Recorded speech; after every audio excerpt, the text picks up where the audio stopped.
ठीक है चलें, वो रिकॉर्डिंग स्टॉप हो गई थी।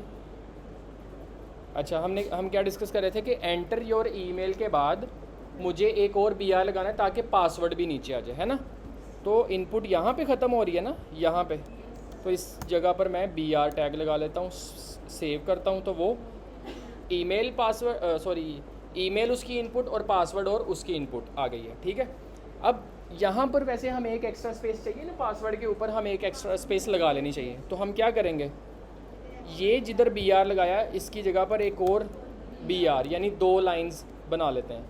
यहाँ पर अब हमारे पास जैसे वो वाला स्ट्रक्चर था वो वाला स्ट्रक्चर बनना शुरू हो गया। इधर तक किसी को कोई कन्फ्यूजन? ये बी आर टैग इस्तेमाल करने में कोई कन्फ्यूजन? All good. अब हमारे पास क्या रह गया, एक वो लॉगिन का बटन रह गया है ना। एंड पर जो हमने बटन बनाना है, सबमिट या लॉगिन जो भी उसको बोलते हैं, वो बनाना है। फिर आप लोग क्या करोगे, इस इनपुट के बाहर आओगे। ठीक है, इधर आके आपने क्या करना है, एक टैग इस्तेमाल करना है बटन। ठीक है, कौन सा बटन? जो प्रेसेबल चीज़ होगी वो बटन होगा। ओके, और इसके अंदर हमने क्या लिखना है, लॉगिन। ठीक है, इसको सेव करते हैं। ये यहाँ पे बटन आ गया, बट हम ये कहाँ पे चाहिए, क्या करेंगे, यहाँ पे बी आर टैग लगाएंगे। तो ये एक और बी आर लगा दें, तो ये ऐसे लॉगिन आ जाएंगे। जब हम CSS पे काम करेंगे तो इसको हम फुल भी बना सकते हैं, फिर इसके अंदर हम वो कलर भी भर सकते हैं, वो सारी चीज़ें करेंगे। अभी सिर्फ हमारा स्ट्रक्चर रेडी हुआ है। जैसे ही हम CSS पर जाएंगे, इन सब चीज़ों के अंदर कलरिंग, स्टाइलिंग, वो डिज़ाइनिंग सारी करेंगे इंशाल्लाह। ठीक है, अभी तक इस स्ट्रक्चर के अंदर कोई कन्फ्यूजन? इसको अब मैंने थोड़ा सा एक और तरीके से भी करना है आपको, ताकि 1-2 और तरीक़ों के अंदर इसको काम करना है। अब BR के बगैर थोड़ा सा काम करके देखें कि BR के बगैर अगर मैंने कोई ऐसा स्ट्रक्चर बनाना हो कि क्या हमेशा मुझे BR लगाने पड़ेंगे। तो एक दूसरा तरीका है कि हम BR के बगैर भी काम चला सकते हैं। ठीक है,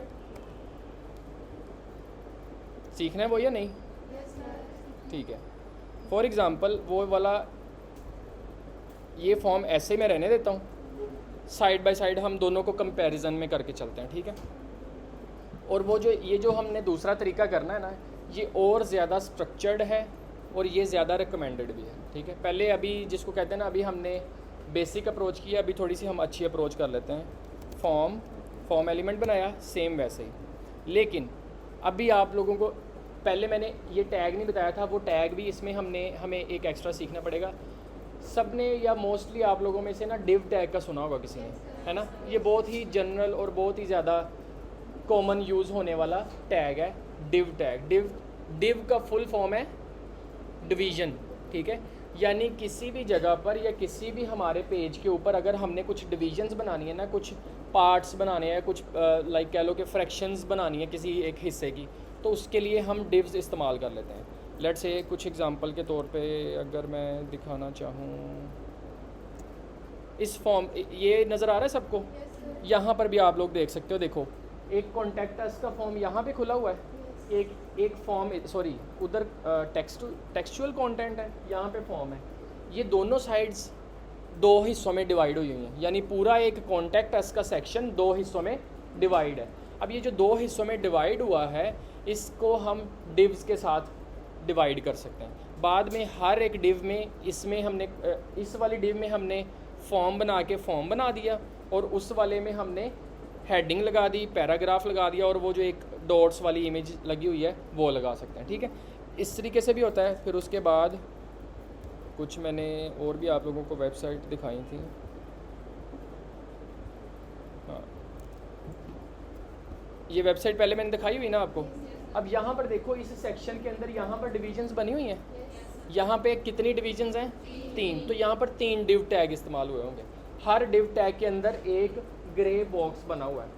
हर डिव टैग के अंदर क्या है, एक टाइटल है, एक पैराग्राफ है, एक इमेज है और एक बटन है। तो हर एक डिव के अंदर ऐसे, वो बाद की बात है कि उसके अंदर क्या क्या पड़ा हुआ है, बट अभी आप ये समझ लो कि कभी कभार हमें स्ट्रक्चर के अंदर कुछ चीज़ों को ब्रेक करना होता है, कुछ हिस्सों के अंदर या पार्ट्स बनाने होते हैं या डिविजन्स बनानी होती है, उसके लिए हम डिव टैग इस्तेमाल करते हैं। ये एक जेनेरिक किस्म का टैग है, समझ लगी बात की।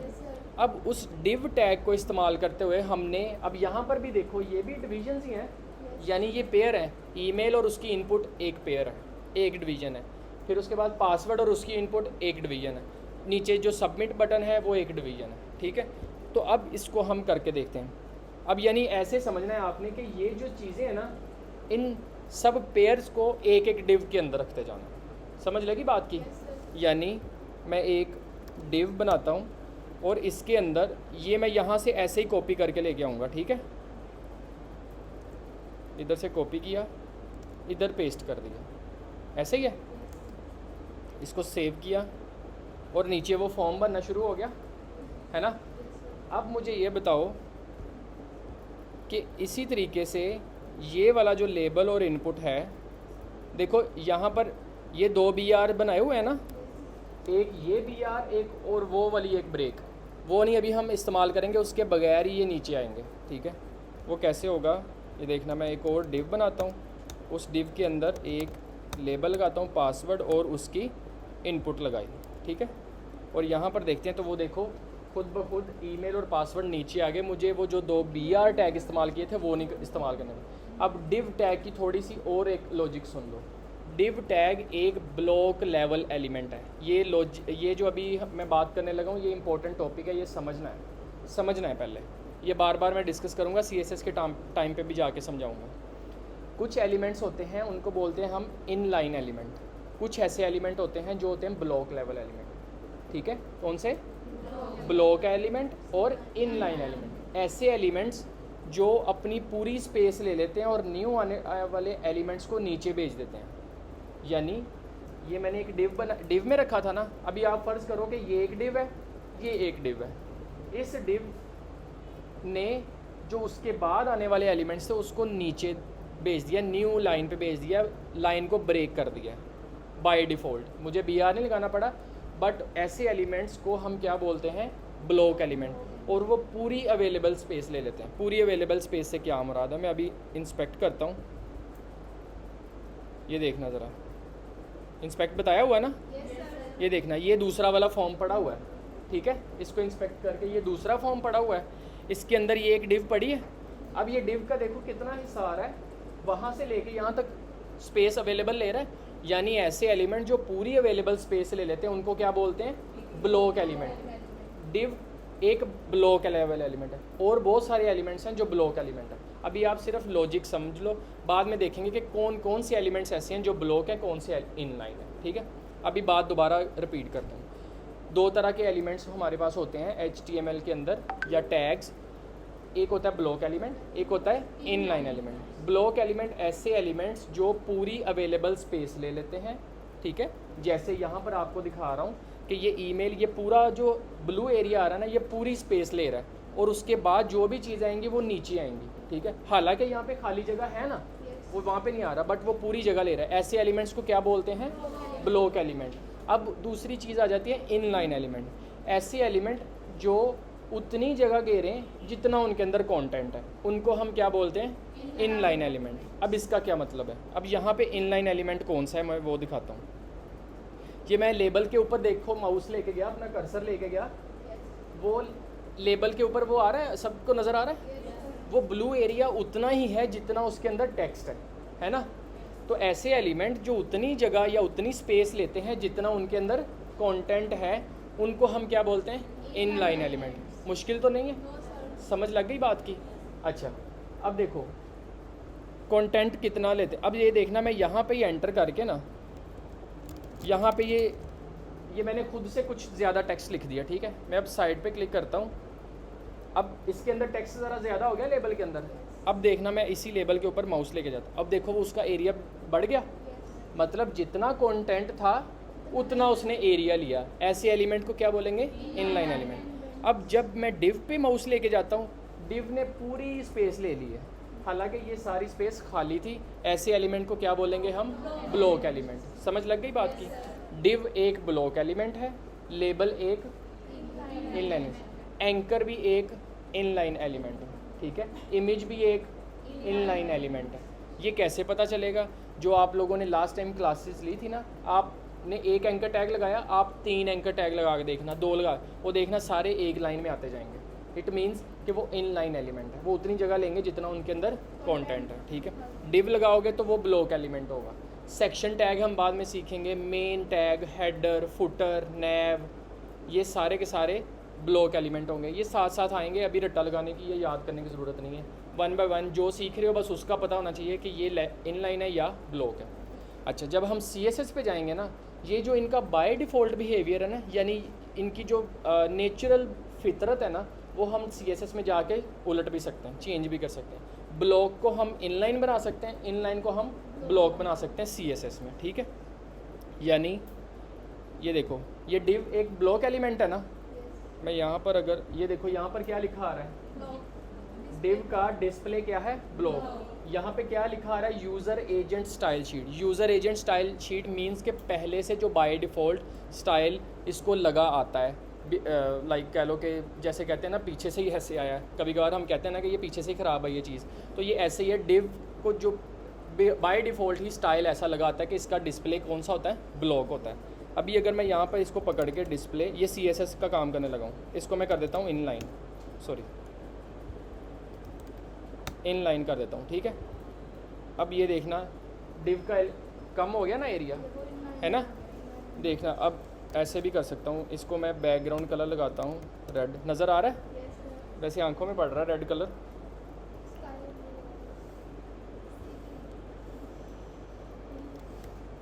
चलो ये ठीक है अभी के लिए। अब देखो इसका डिस्प्ले मैंने इनलाइन किया तो ये उतनी जगह ले रहा है, ये मैंने किसको लगाया हुआ है, डिव को लगाया हुआ है ना, ये उतनी जगह ले रहा है जितना इसके अंदर कंटेंट है। अभी मैं अगर यहाँ पर डिस्प्ले जो था इनलाइन, इसको क्या कर दूंगा, ब्लॉक, तो वो देखो उसने पूरी स्पेस ले ली, है ना, उसने स्पेस अपनी पूरी ले ली। ये एक छोटा सा डिफरेंस है इनलाइन और ब्लॉक एलिमेंट में। मैं अभी पेज को रीलोड करता हूँ, तो अभी जो हम वापस सीख रहे थे कि कैसे हम BR के बगैर भी ऐसे एलिमेंट्स के साथ करें जो खुद ही लाइंस को ब्रेक करते रहते हैं, तो उनमें से डिव एलिमेंट है। तो अब ये देखो, अब हमारा कोड ज़रा ना और स्ट्रक्चर्ड हो गया। अब हम पेयर बाय पेयर चल रहे हैं बॉक्सेस में, यानी कोई भी ऐसी चीज़ें हैं जो हम बॉक्सेस में रख के चल रहे हैं, ऐसे ये डिव्स के अंदर रख के चल रहे हैं, ठीक है। अब ये ऊपर वाला फॉर्म मैं उड़ा दूंगा, इसको ख़त्म कर दूंगा और वापस आ जाएंगे हम इस स्टेज पे, ठीक है। अभी भी अगर आपको चाहिए कि मुझे इन दोनों के दरमियान स्पेस लगानी है, फिर आप BR लगा सकते हो। बाय डिफ़ॉल्ट जो हमें एक BR लगाने पड़ रहे थे ना सिर्फ लाइंस को ब्रेक करने के लिए, उसके लिए हमने डिव इस्तेमाल कर लिया। अच्छा, एंड पर अभी हमें क्या चाहिए, बटन लॉगिन, और वो एक बटन आ गया, इसके ऊपर हम एक BR लगा लेते हैं और यहाँ पे वो टैग लग गया, ठीक है। अच्छा, एक बटन के अंदर अभी मैंने एक चीज़ नहीं करवाई थी, वो ये है कि बटन को आपने टाइप देनी है जाके सबमिट की, जो कि फॉर्म को सबमिट कर देगा। जैसे ही हम इस पर क्लिक करेंगे, ठीक है, ये मैं इस पर क्लिक करता हूँ, वो देखो ये ब्लिंक कर रहा है ना, इट मीन्स कि ये क्या कर रहा है, सबमिट कर रहा है। बट अभी एक्चुअली सबमिट नहीं हो रहा, सर्वर के ऊपर जा नहीं रहा वो। जब हम एक्चुअली इसका काम करेंगे, सारा जावास्क्रिप्ट के अंदर हैंडल करेंगे, वो फिर हम सारी चीज़ें मैनेज कर सकते हैं। अभी के लिए यहाँ तक कोई कन्फ्यूजन, ठीक है। अब फर्दर और फॉर्म्स के एलिमेंट्स सीखें। अच्छा जी, मैं आप लोगों को साथ साथ दिखा देता हूँ। ये देखो, ये आप लोगों की ना इस वीक की ये वाली असाइनमेंट होगी, अभी देख लो,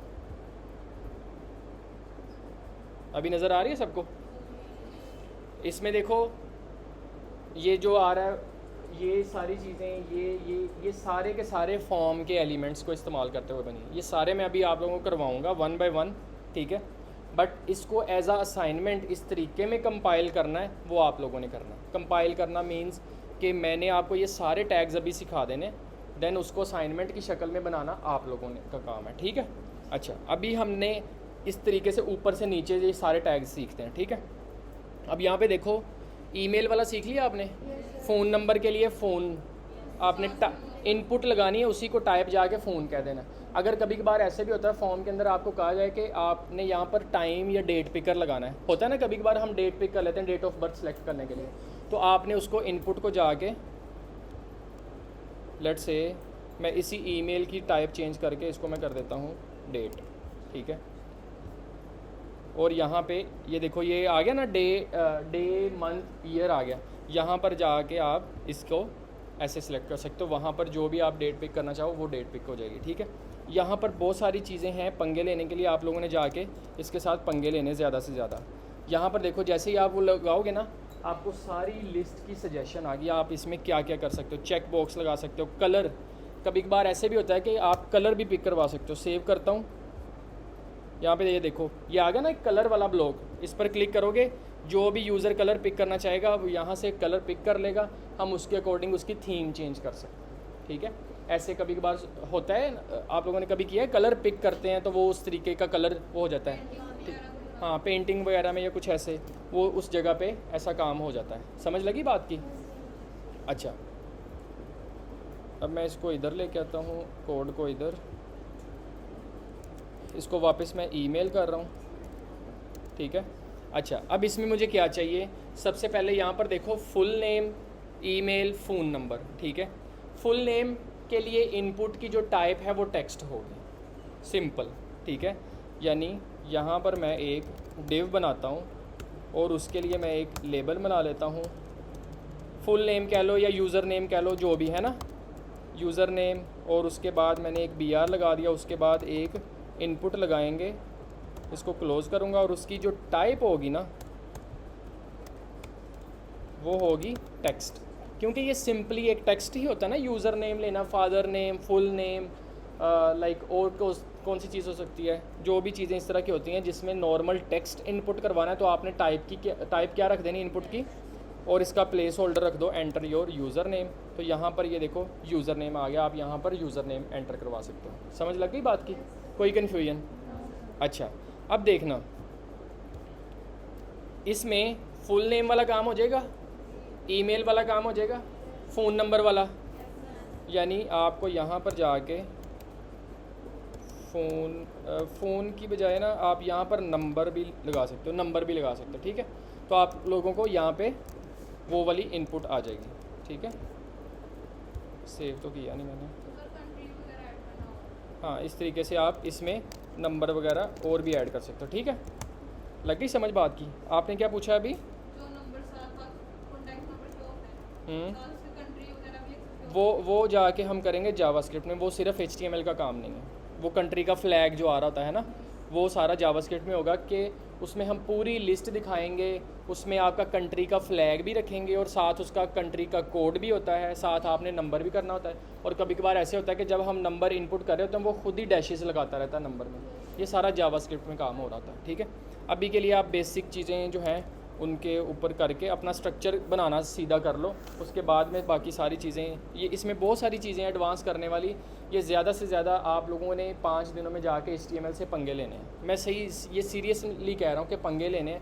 जितना ज़्यादा आप इसके साथ खेलोगे, जितनी ज़्यादा इसके साथ कूदोगे, वो सारी चीज़ें आपको ज़्यादा अच्छे से करनी आएंगी। ठीक है, पंगे लेके देखो, अच्छा इसमें क्या होता है, इसमें क्या होता है। अगर आपने और ज़्यादा एक्सप्लोर करना है तो आप लोगों ने w3school.com इसका सुना होगा वेबसाइट का, अगर नहीं सुना तो अभी नोट कर लो, w3school.com। इधर जाके आप काफ़ी चीज़ें HTML की एक्सप्लोर कर सकते हो। कैसे कर सकते हो ये मैं यहाँ से दिखा देता हूँ। ये देखो मैंने अभी यहाँ पर ये पिछली क्लास में भी बताई थी। ये देखो आपने गूगल पे सर्च करना है w3school.com। ठीक है, ऐसे आपके पास सामने वेबसाइट आ जाएगी।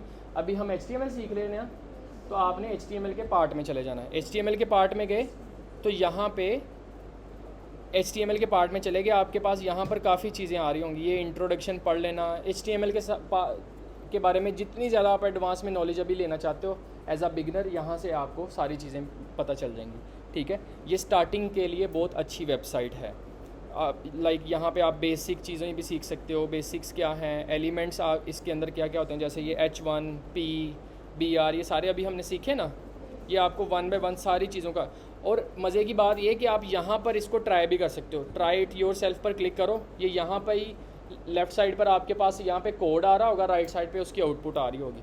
जैसे यहाँ पे मैं कर देता हूँ, this is a paragraph and I am testing, या कुछ भी लिख दो यहाँ पर, और रन पे क्लिक करोगे तो यहाँ पे आउटपुट साथ नज़र आती रहेगी। ठीक है, इस तरीके से आप इसको एक्सप्लोर कर सकते हो। अच्छा, वापस आते हैं अपनी उसके ऊपर चीज़ों के ऊपर। ईमेल, फ़ोन नंबर कर लोगे।